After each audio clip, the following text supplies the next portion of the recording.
Olá pessoal, tudo bem com vocês? Passando aqui para mais uma vez aqui para gravar esse vídeo e falar de um assunto muito importante, um assunto importantíssimo que hoje ainda é um assunto um pouco falado, que é quando se trata sobre a esquizofrenia, que é o tema aqui do meu canal. Sejam todos bem-vindos. Antes de começar esse vídeo, gostaria que vocês deixassem o seu like, a sua curtida, compartilhasse, comentasse, compartilhe com o maior número de pessoas, com o maior número de pais, de famílias, para que elas venham ter conhecimento, né? Assim como eu no início também não tinha conhecimento sobre esse assunto, sobre essa causa da esquizofrenia, que muitas pessoas desconhecem ainda por falta de entendimento, de conhecimento, assim como eu. Então, eu estou passando aqui nessa noite para passar algumas informações para vocês. Eu sou pai, sou cuidador de um jovem, né, com esse diagnóstico. Aos 15 anos de idade, ele foi diagnosticado com esquizofrenia. Quem já assistiu alguns vídeos aqui no meu canal já sabe mais ou menos da história, porque eu já falei muito sobre esse assunto aqui, né, sobre a esquizofrenia. No caso do meu filho, ele foi diagnosticado com a esquizofrenia hebefrênica. É um tipo de esquizofrenia que a pessoa tem os pensamentos desorganizados, elas têm delírios, alucinações, é, vozes, né, constantemente. Então elas passam por tratamentos seríssimos. No caso do meu filho, ele toma bastante medicamentos. No início, o caso dele assim é um caso refratário, né, um paciente refratário que é resistente a medicamentos. No início ele tomava bastante medicamentos, nenhum fazia efeito. Era um sofrimento assim para mim nesse aspecto, porque eu não conseguia entender o motivo porque ele tomava tantos medicamentos e nenhum medicamento fazia efeito. E aí, com o decorrer dos anos, né, através de alguns acompanhamentos com psiquiatra, tudo, foi quando foi. Hoje ele faz parte, ele toma um medicamento por nome de clozapina. Clozapina foi o único medicamento que hoje assim estabilizou o quadro dele, o humor, que antes era muito difícil. Ele passou por algumas internações e mas muitas famílias assim não não sabem da dimensão da situação, do problema que é, quão é difícil lidar com essa situação, né?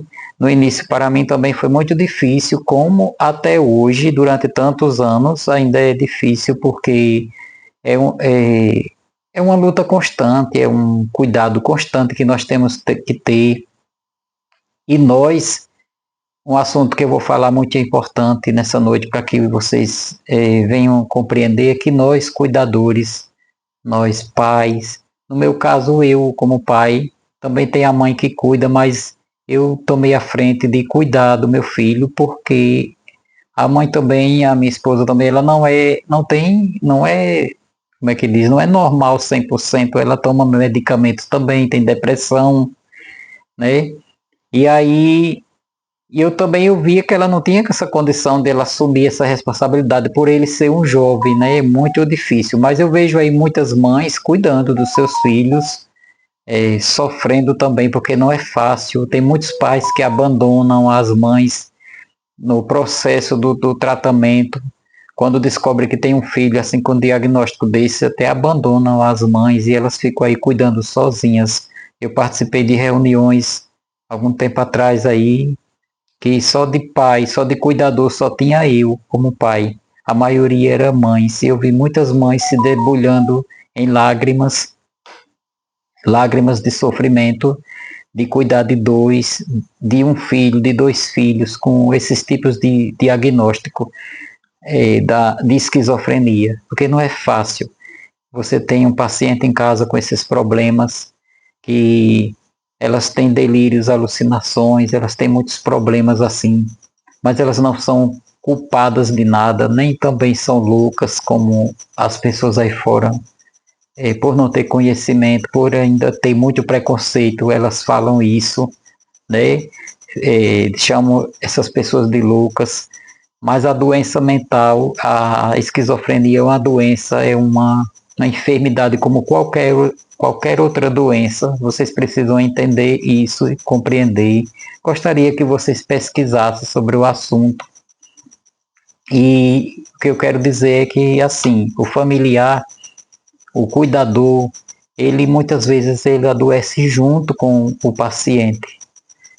Com o passar dos anos, com o passar do tempo, de tanto você cuidar, tanto você lidar com aquela situação, tem momentos que a gente se sente sufocado também, tem momentos que a gente sente tristeza, tem momentos que é muito difícil para a gente também cuidar dessas pessoas assim, porque elas dependem da gente em muitas coisas, por mais que você ensine a elas serem independentes, né? No caso do meu filho também, além desse diagnóstico, foi também quando foi feito os exames, né? Foi detectado, né, uma mente infantilizada.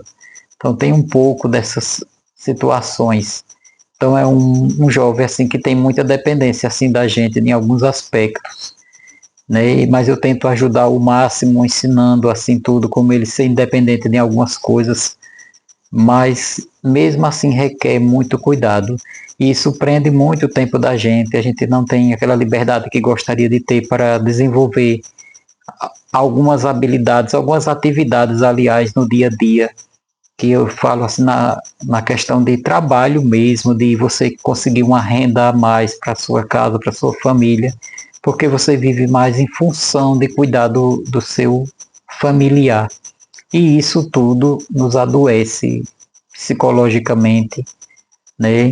Eu, assim, no decorrer desse período, desse tempo todo, eu, assim, fiquei com transtorno de sono, tenho muita dificuldade hoje para dormir, assim, e muitas vezes me pego, assim, muito triste, muito com vontade de chorar, muito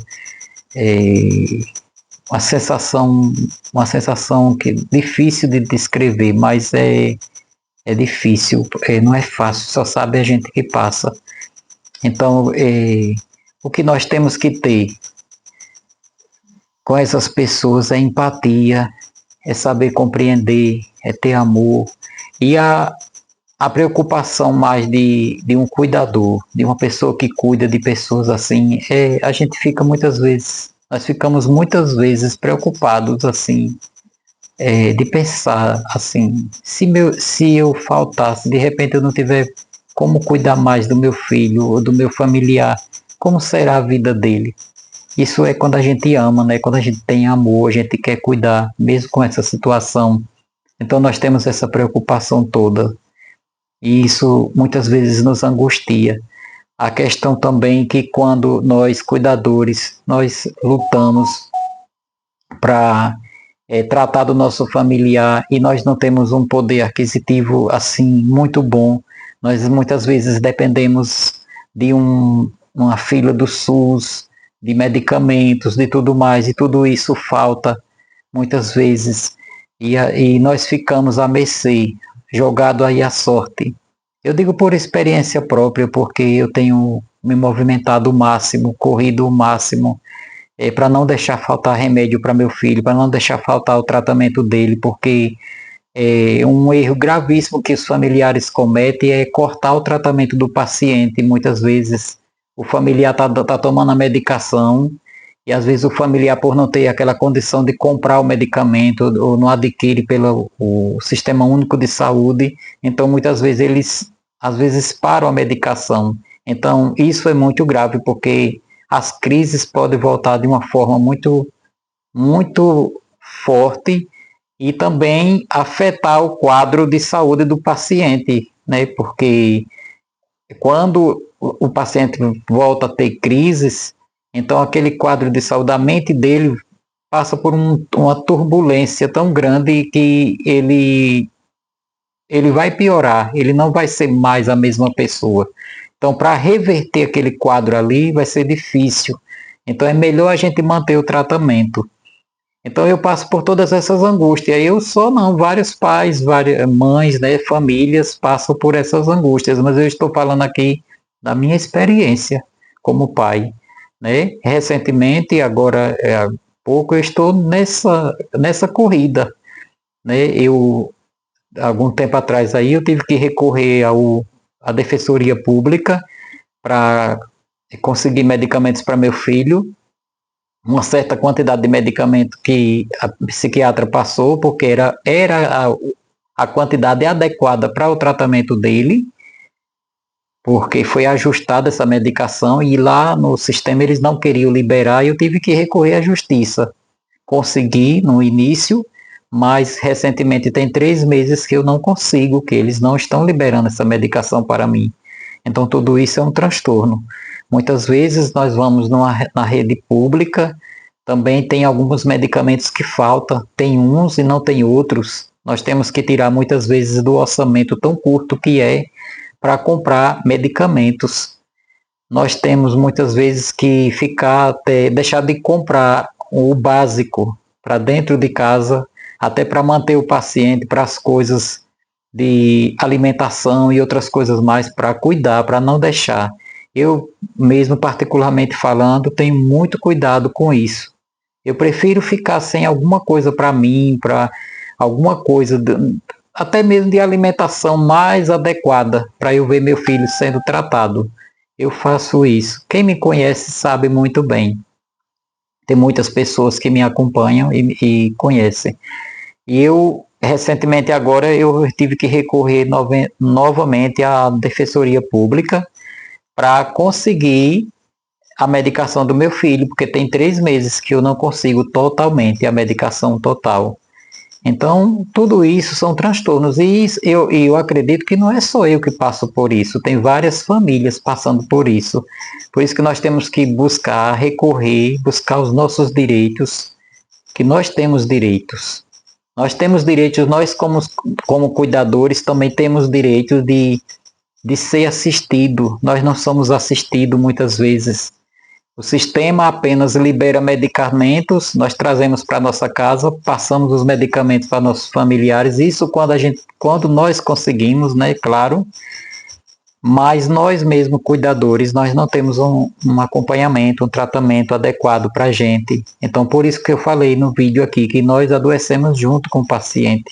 Toda sobrecarga de situações, de tudo do dia a dia, vem sobre quem? Sobre o cuidador, sobre aquele que cuida, sobre o pai, a mãe, a família, é quem sofre junto, né? Então nós precisamos de ajuda, de apoio, apoio psicológico, apoio psiquiátrico também, apoio em todos os aspectos, nós cuidadores. E eu vejo que falta muito isso, falta essa rede de apoio, falta muito essa empatia de olhar para o cuidador, porque é muito fácil muitas vezes você medicar seu familiar, mas muitas vezes e você, né? E o cuidado com você, né? Nós chegamos no psiquiatra, na consulta, o psiquiatra vê o paciente ali, tudo, mas o dia a dia dentro de casa, né? Quem cuida, quem larga tudo, vive uma vida presa para cuidar de um familiar, para estar ali junto, precisa de cuidado, porque o maior temor, às vezes, que nós cuidadores, nós temos é de a gente adoecer muitas vezes, ou a gente até mesmo faltar e ver, e não saber como nosso familiar vai ser cuidado. Porque, gente, vamos ser sinceros aqui, o preconceito existe muito contra a saúde mental. As pessoas dizem que aceitam, né, que né, tem toda aquela coisa toda, né, a mídia, tudo. Enfim, a mídia quase não fala sobre esquizofrenia. Eu não vejo, eu assisto jornal, vejo os noticiários aí, quando fala é alguma coisa negativa.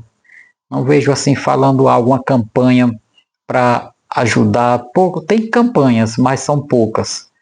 Então, é complicado essa situação.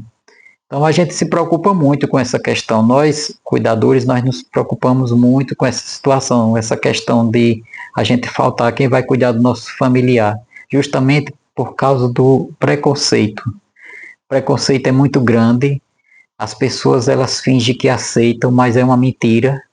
Eu estou sendo sincero, é a verdade isso. A gente percebe a cara das pessoas quando a gente chega no lugar com o nosso filho. Isso acontece no meio da família, isso acontece no meio de amigos, em grupos de igreja, em vários setores aí da sociedade. Então as pessoas elas fingem que aceitam, mas ao mesmo tempo elas ficam de olho, como se fosse com medo. Só que a esquizofrenia, gente, não é um bicho de sete cabeças, não. Um paciente sendo bem tratado, estando bem cuidado, ele pode conviver em sociedade, ali calmo, não está tendo alucinações, não está em crise, então é uma pessoa dócil, normal, porque meu filho, ele é assim, ele é amoroso, ele é dócil, hoje ele é uma pessoa totalmente assim transformado, vive à base de medicamentos, sim, vive, mas está sendo tratado como uma pessoa diabética toma remédio para controlar a diabetes, a glicemia, no caso, e vive. É a mesma coisa da pessoa que tem esquizofrenia quando ela está em tratamento, ela está estabilizada, o quadro dela está estabilizado. Então ela está em tratamento. E é isso. É o recado que eu quero dizer para vocês essa noite, deixar para vocês é que é, se você tem algum familiar que tem esse tipo de diagnóstico, cuide dele. Se você tem algum amigo, algum conhecido, apoie, dê apoio, seja um ombro amigo. Também um conselho que eu deixo para os cuidadores é que busque uma rede de apoio, busque pessoas que realmente queiram ouvir você, ter empatia, que não sejam preconceituosos, pessoas que tenham a mente aberta, porque existem muitas pessoas boas no mundo ainda. Tá bom, pessoal? Muito obrigado. Desde já, fico muito grato por vocês tirar esse tempinho aqui e assistir esse vídeo aqui no meu canal, tá bom? Deus abençoe a noite de vocês. Tudo de bom.